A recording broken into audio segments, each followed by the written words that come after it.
Danielle knew the numbers didn't lie, but the people pushing them sure as hell did. It started on a Tuesday morning with one of those pep rally meetings where they serve stale donuts and corporate delusion. The new VP of Finance, Tyler, fresh off his MBA and probably still smelling like Axe body spray, was waving around a slide deck like he'd cured cancer. Revenue up 18%, margins stable, no risk factors, all sunshine and boner pill optimism. Danielle, sitting in the back with her notebook and 12 years of institutional memory, raised one eyebrow, because she knew those numbers were wrong. Not oopsie wrong, not forgot to carry the one wrong. They were strategically massaged like a Vegas call girl during convention week. Line items had been shifted, forecasts inflated, risk disclosures conveniently trimmed. She flagged two in her margin. One projection showed a vendor contract that had expired 6 weeks ago. Another listed deferred maintenance expenses that had magically vanished. She raised her hand, calmly, even smiled. Just wondering, she said, if legal reviewed these figures before they went to the board? Tyler gave her that patronizing smirk, half frat boy, half gas station Buddha. Thanks, Danielle, he said, but we're all good. They weren't. She knew it. The same way you know when milk's turned before the sell-by date. The stench of overpromised quarterly growth and underreported liability was all over that deck. But Danielle didn't push. Not yet. She'd learned her lesson years ago, don't interrupt the show until the spotlight hits you. So she filed her notes, went back to her desk, and quietly started saving backup copies of everything she could find. Now, before we go any further, yeah, you. One listening while driving, folding laundry, or hiding from your kids in the garage. 97% of y'all don't subscribe. That number's uglier than Tyler's accounting. If you want to hear how Danielle makes this entire boardroom piss their pants in part 6, hit that follow button. It costs you nothing. But for our team, it means we can keep exposing corporate BS with a smirk and a middle finger. Anyway, Danielle, 12 years in compliance. She was the kind of woman who never missed a decimal, never gossiped, never cried at her desk. HR called her low maintenance. Leadership called her reliable. Both meant we'll never promote you, but God help us if you quit. And Danielle knew her value. She was the duct tape holding this rusted machine together. She kept the OSHA violations from stacking, the SEC inquiries from arriving, and the idiot C-suite from emailing each other things that could be subpoenaed. Because she didn't wear heels that clicked or speak in LinkedIn aphorisms, she was invisible, until she wasn't. Tyler's arrival marked a shift. Suddenly, the CFO stopped answering her emails. Reports she used to review before board submissions started bypassing her. The air got thin. HR started using phrases like streamlining workflows and realigning compliance under finance. Danielle saw the writing on the wall. It was in Comic Sans, written by idiots. But still, she didn't panic. She archived every policy revision, every quarterly adjustment, every sign-off chain, including one little gem she'd slipped in back in 2017 during a compliance overhaul no one cared about. Clause 12B. But that's getting ahead of ourselves. For now, Danielle sat in her cubicle, sipped lukewarm coffee from her world's okayest risk manager mug, and listened to the whispers travel down the hallway like smoke before a fire. Because something was coming. And Danielle, she wasn't ready. She was prepared. They called it a Q2 alignment meeting, which was corporate for bring your own noose. Danielle knew it before she even sat down. The energy in the room had that weird sterile buzz, like a dentist's office where someone already screamed. The CFO, Brad, mid-50s, hair transplanted from Satan's carpet, opened with a rehearsed grin and started talking about margin preservation and operational fluidity. Translation: bodies are about to hit the floor. Tyler, the accented VP, was standing behind him with his arms crossed like a frat bro at a funeral. Danielle counted 3 slides before the ambush. And in the spirit of long-term fiscal sustainability, Brad droned, "We've made some difficult decisions. As of today, we'll be restructuring certain non-revenue departments to streamline overhead." She didn't flinch. She just set her pen down and waited. That's when Brad's eyes flicked to her like he was about to ask her to turn in her hall pass. "Danielle," he said, trying to soften it with a tilt of his head, "your position will be absorbed under finance effective immediately. We appreciate your many years of service."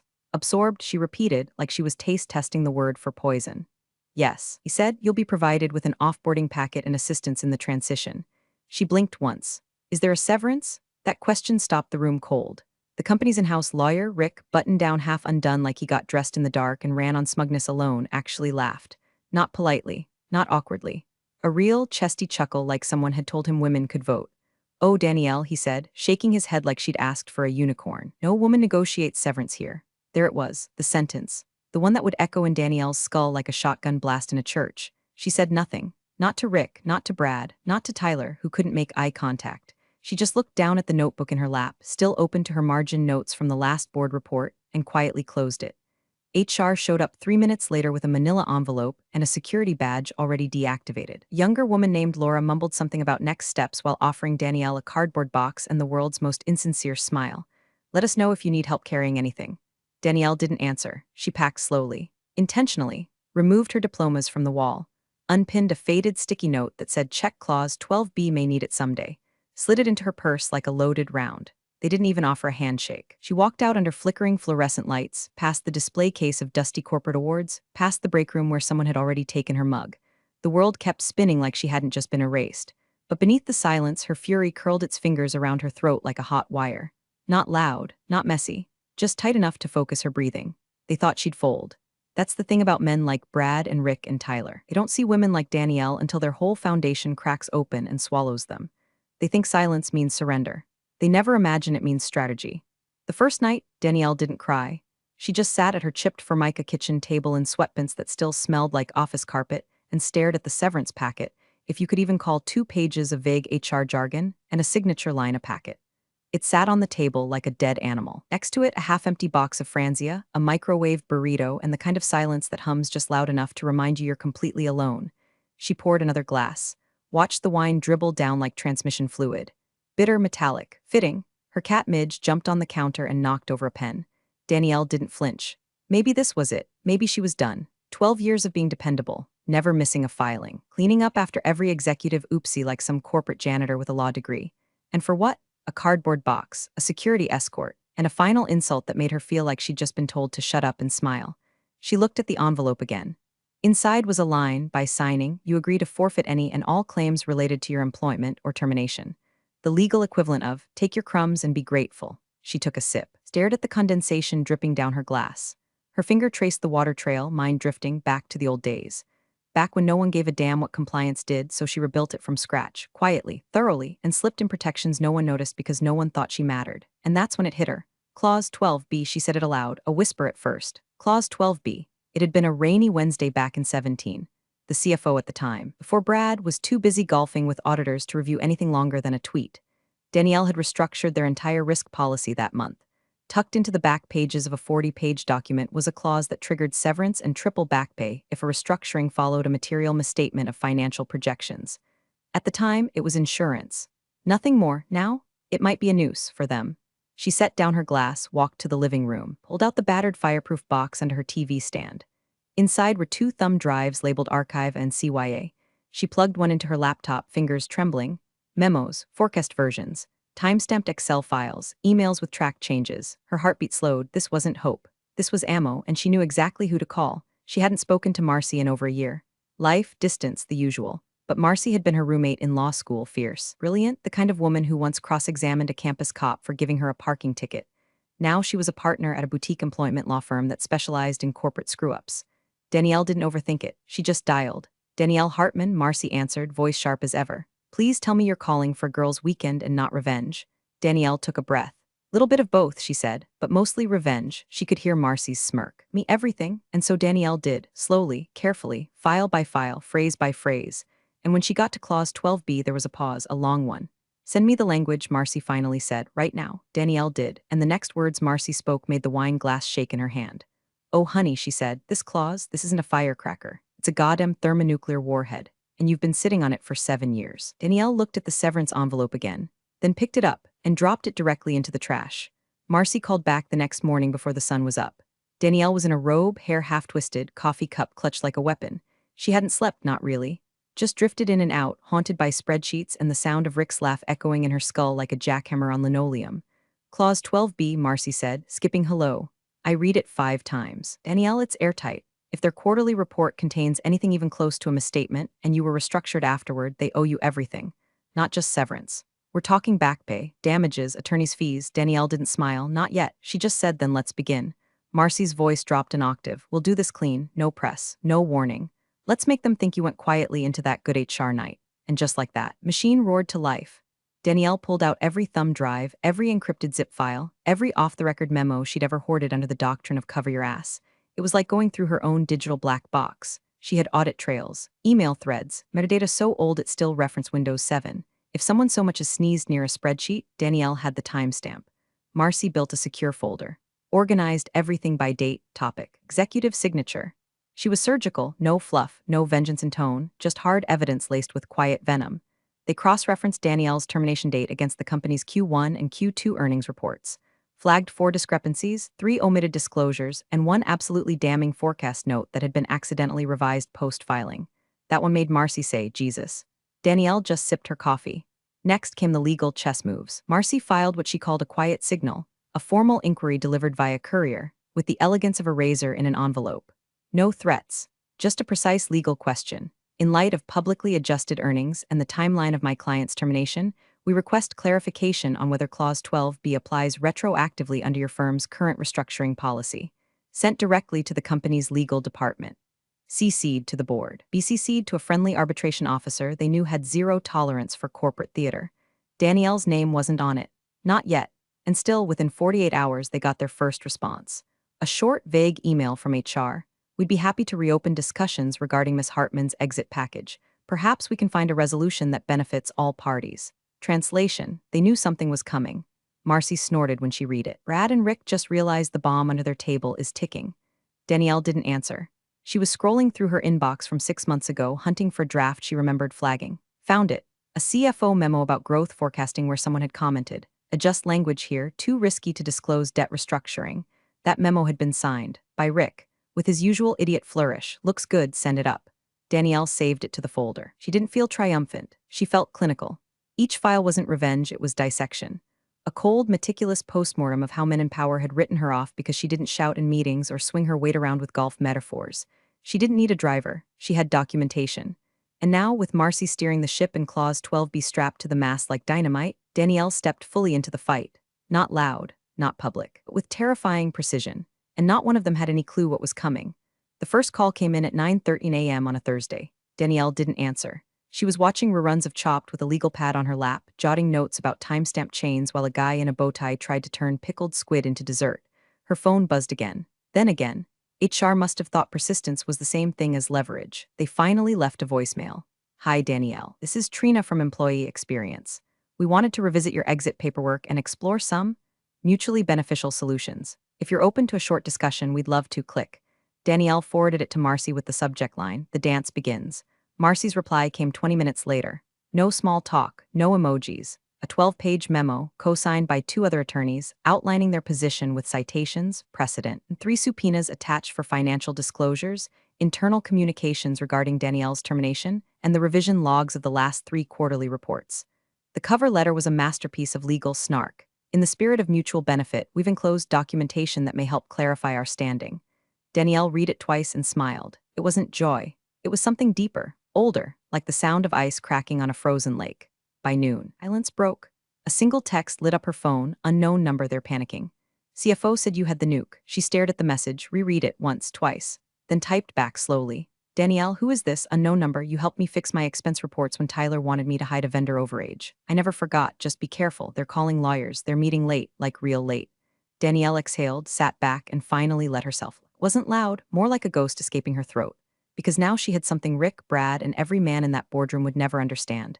Someone on the inside who still gave a damn. She didn't respond again, didn't have to. She just opened a new folder on her laptop, whistleblower threads, then she got dressed. Nice jeans, blazer, no makeup. Drove to the library like it was any other day. Found a quiet room, plugged in, and started digging deeper. Inside archived inboxes, she found a treasure trove. Rick had a habit of forwarding sensitive reports to his personal Gmail for weekend review. Sloppy, lazy, but lucky for Danielle, who'd copied the original server logs before she was terminated. Marcy flagged a few entries with the enthusiasm of a shark sniffing blood in the pool. This right here, this shows he reviewed the projection edit after the board presentation. That means the misstatement wasn't an oversight. It was a conscious decision to mislead. Is that enough for Clause 12B? Danielle asked, pretending she didn't already know the answer. Oh, sweetheart, Marcy said. It's enough for Clause 12B and a feature in Forbes if we wanted to go public. But they didn't. That was the plan. Quiet, surgical, make them twist. By Friday, HR called again. This time the voicemail used new language, final opportunity to resolve in good faith. Danielle didn't bother forwarding it. She just wrote down the date, the time, and underlined the phrase final opportunity. Because what they didn't know was that her opportunity hadn't even started yet. And the fuse already lit. The quarterly report dropped like a church bulletin on a Sunday, dull cover, polite formatting, the usual accounting lullabies. But Danielle flipped straight to the back. That's where the real sins live. The footnotes. Page 37. Subsection 4C. Subsequent to our Q1 filing, management determined prior projections did not account for deferred liabilities associated with equipment leasing transitions. Adjustments have been made to reflect a more accurate picture of revenue growth. She didn't even blink. That sentence, sterile, buried, likely copy-pasted from a lawyer's panic attack, was the exact tripwire in Clause 12B, material misstatement of financial projections resulting in structural or departmental realignment. Check. Danielle sent the screenshot to Marcy. One word followed, go. The arbitration request was submitted by noon. Neutral venue, private setting, no press, that was key. Danielle didn't want fireworks, she wanted autopsies. They chose a conference room in a downtown law firm. Glass walls, minimalist art, fake succulents that looked exhausted from pretending. The air conditioning was aggressive, some paralegals' passive-aggressive protest against summer. At 9:58 a.m., Danielle arrived in a slate gray blazer and steelier eyes. She didn't carry a briefcase, just a slim folder labeled Clause 12B Final. Marcy came in behind her, hair pulled back tight, expression somewhere between courtroom elegance and predator. At 10:02 a.m., the door opened again. Rick walked in first, fake grin locked in place like it had been spray-painted on. Still wore the same scuffed loafers. The kind of man who always bought cheap and thought confidence could hide incompetence. Behind him came Brad, the CFO. He looked pale, sweaty, like he hadn't slept in 3 days because he hadn't. The whispers inside the company had gotten louder. Some said lawsuit, others said SEC. But Brad only heard one word over and over, clause. 2 board members entered behind them, older men in expensive watches with expressions like, "Why are we even here?" Danielle didn't stand, didn't speak, she just looked at the clock. 10:05, Marcy cleared her throat. Thank you for joining us. I'd like to begin by referencing an internal document you're all familiar with, Clause 12B of the Corporate Compliance Policy, revised 2017. Rick chuckled. We're aware of your interpretation. But Marcy held up one finger. Not interpretation, she said, application. She reached into her briefcase and slid a printed copy of the quarterly report across the table, page 37 circled in red. Then, with the other hand, she slid Danielle's original compliance revision behind it, Clause 12B highlighted in yellow, bolded with her initials in the margin. Rick's smirk stalled. Brad's mouth twitched. The room fell into a strange silence. Not confusion. Not protest, recognition. They'd seen this coming. They just hoped she wouldn't pull the trigger. Marcy leaned forward, elbows on the table like she was adjusting the scope on a rifle. This revision constitutes a material misstatement. You filed projections that ignored known liabilities, which triggered departmental realignment, specifically the termination of my client. Under Clause 12B, that action entitles her to severance, triple damages, and full legal compensation. Rick opened his mouth again, this time slower. Even if the clause applies, Marcy held up another sheet, a company email from 6 weeks prior. From Brad, time-stamped. I'm aware this report doesn't reflect lease obligations, we'll massage that in Q2. Silence again, but now it wasn't calm, it was reckoning. One of the board members, gray suit, gold pen, finally cleared his throat. What is it you're asking for? Danielle didn't speak. Marcy did, full enforcement of Clause 12B. Settlement of damages totaling $1.47 million. A formal letter acknowledging wrongful restructuring, and a confidentiality agreement signed within 10 business days. Brad looked like he might puke. Rick tried to laugh again. It came out like a cough, and Danielle, she just sat still. Calm, thunderous, silent. Because the moment had arrived and she didn't need to scream to make it shake the walls. The silence shattered first with the sound of porcelain hitting marble. Brad's coffee mug, branded with some tacky corporate slogan, slipped right through his sweaty fingers, spraying lukewarm Americano across the polished floor. No one moved. The spill spread outward like an accusation, pooling at his feet. Rick's face flushed from pale disbelief to an ugly shade of crimson. His mouth opened and closed twice without sound, like a goldfish discovering glass. This was the man who'd laughed at Clause 12B. Dismissed it as some compliance chick's HR fantasy. Now his ignorance sat on the table, printed and highlighted, mocking him. Danielle didn't say a word. Her silence was deafening. Finally, one of the board members, a heavy-set man named Arthur with jowls that wobbled when he spoke, turned toward Brad. Is this accurate? Did we actually file misleading projections? Brad stumbled through words, his voice thin as tissue paper. There was context, maybe certain adjustments. Marcy leaned forward, voice sharp enough to cut diamonds. Misstatements, not adjustments. Rick tried regaining composure. We acknowledge a potential misunderstanding here, he said, fumbling his pen like a man disarming a bomb. Perhaps a quick resolution would. Marcy stopped him cold. Resolution? Rick coughed, glancing nervously at Brad. We're prepared to offer Miss Hartman a settlement of 2 months' salary. Consider it a goodwill gesture to close this quickly. 2 months. Danielle didn't blink, didn't flinch, didn't so much as tilt her head. She'd waited too long, endured too much to dignify that insult with a reaction. Her calm was as deadly as cyanide in a champagne glass. Marcy didn't miss a beat.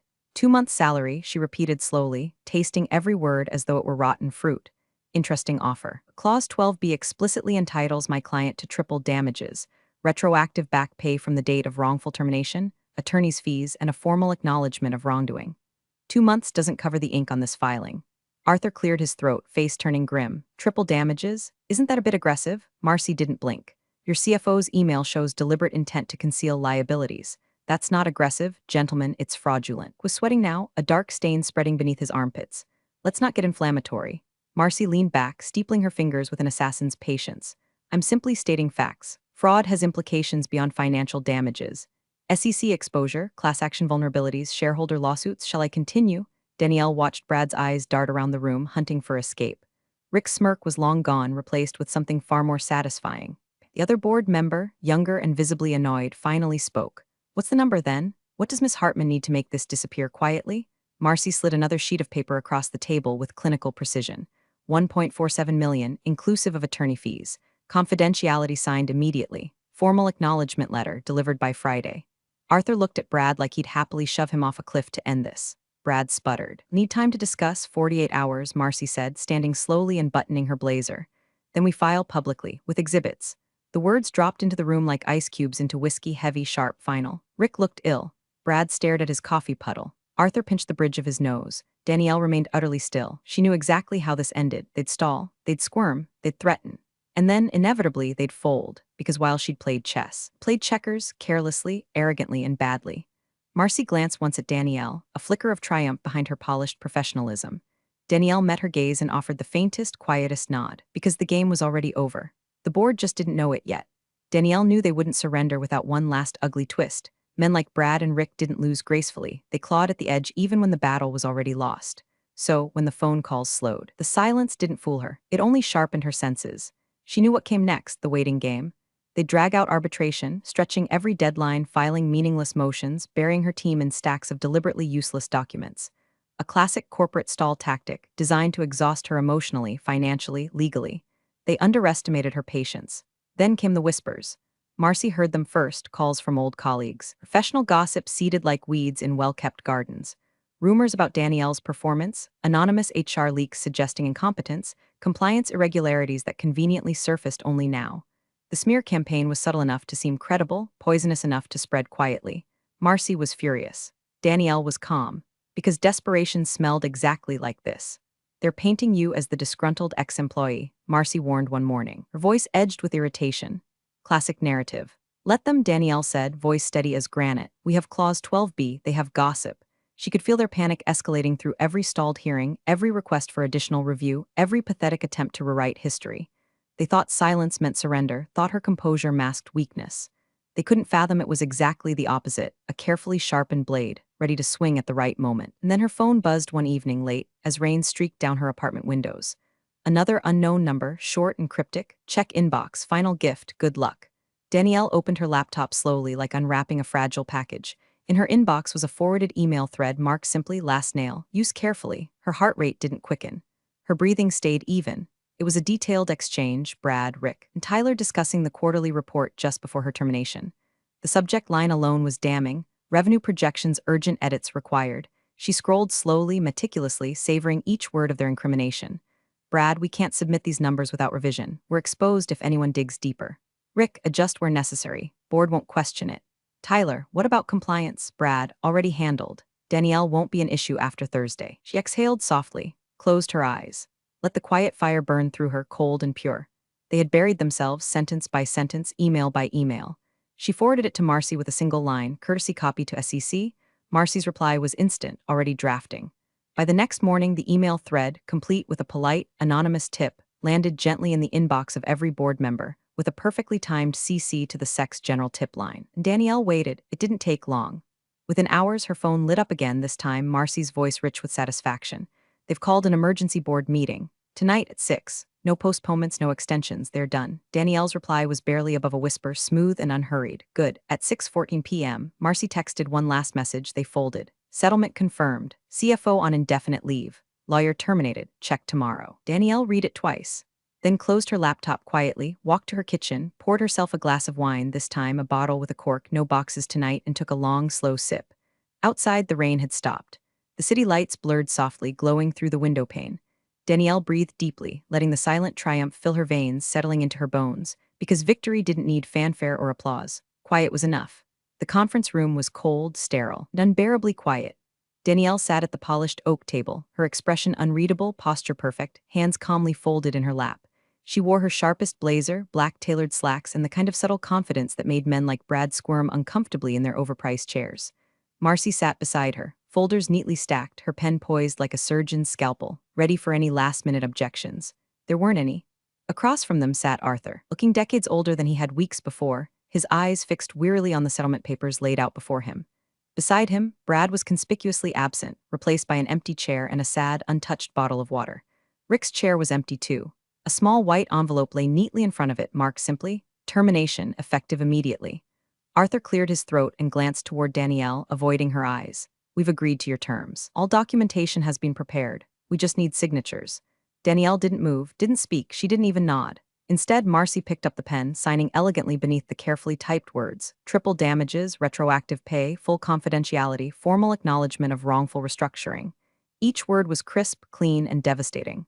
Arthur sighed heavily as he signed, his pen scraping against paper in the crushing silence. When finished, slid the documents across the table gently, as though pushing away something toxic.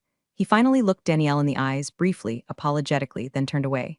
Danielle took the check and the signed contract carefully, slipping them both neatly into her folder. She rose slowly, deliberately, still without uttering a single word. Her silence wasn't passive. It radiated power, composure, absolute control. Marcy stood beside her, gathering her papers with a satisfied, professional ease. Together they walked toward the door, their footsteps echoing in the oppressive stillness. Outside in the polished hallway, the elevator doors opened smoothly, silently. Danielle stepped inside, Marcy right behind her, pressing the button for the lobby. The doors slid shut, sealing them both in reflective chrome and quiet triumph. Marcy finally broke the silence, letting out a slow breath. "You okay?" Danielle smiled, gently but unmistakably, for the first time in months. She looked into Marcy's reflection, voice calm, firm, and quietly lethal. "No woman negotiates severance here," Danielle echoed softly. She paused just long enough for Marcy to smile back. "Guess I just did." The elevator descended quietly, efficiently, just like Danielle had executed every step of this battle.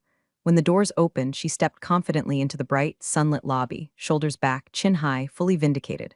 Outside, the city buzzed with afternoon life, busy, loud, unaware. Danielle didn't hesitate, stepping into the sunlight, feeling its warmth seep gently through her skin.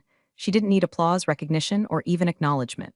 She had exactly what she'd come for: quiet victory, absolute dignity, and the certainty that, at long last, the invisible woman had finally made them see. What stands out most here is the power of being quietly prepared.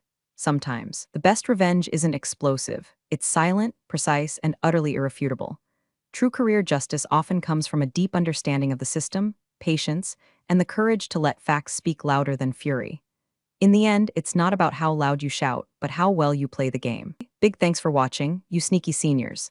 Subscribe to keep the coffee pot brewing revenge. Your ex-colleagues won't know what hit 'em.